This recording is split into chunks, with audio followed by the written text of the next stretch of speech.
Tiniyak ng Philippine National Police ang mahigpit na paipagtulungan nito sa investigasyon hinggil sa mga nawawalang sabungero. Ang Philippine Coast Guard naman bukas na tumulong kung kakailanganing sumisid sa Taal Lake kung saan sinabing dinala ang labi ng mga sabungero. Si Ryan Lesiges sa sentro ng balita.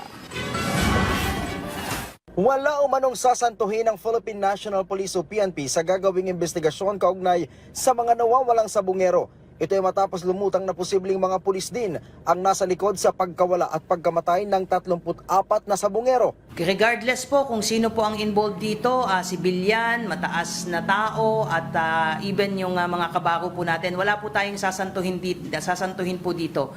So antayin po natin yung full disclosure po nitong lumabas po na possible witness po at gaya po ng nasabi natin kung ano pong assistance ang po pwede po nating ibigay dito po sa possible witness, and of course yung ating investigative assistance na hihingin po sa atin ng DOJ ay ibibigay po yan ng Philippine National Police. Handa ring makipagtulungan ang PNP sa Department of Justice kaugnay sa bagong development sa kaso. Ayon kay PNP spokesperson Police Brigadier General Jean Fajardo, noon pa nila naisampang kaso laban sa mga natukoy na suspect. Ipinaubaya na aniya nila sa DOJ ang kaso, subalit handa silang magbigay ng police assistance kung hihilingin ito. Ang Philippine Coast Guard handa rin na tumulong kung sakaling kailanganin ng divers na sisisid sa Taal Lake kung saan pinaniniwala ang itinapon ang mga katawan ng 34 na sabungero. As of the moment, meron tayong 60 technical divers.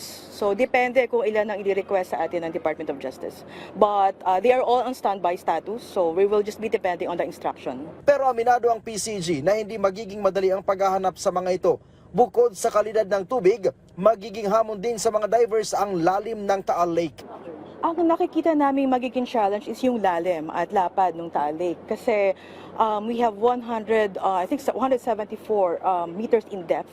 And although may mga experience ang ating mga technical divers, pero as per history ng kanilang mga operations, I think they just dive hanggang 100 meters in depth lang. So, Ryan Lesiges para sa Pambansang TV sa Bagong Pilipinas.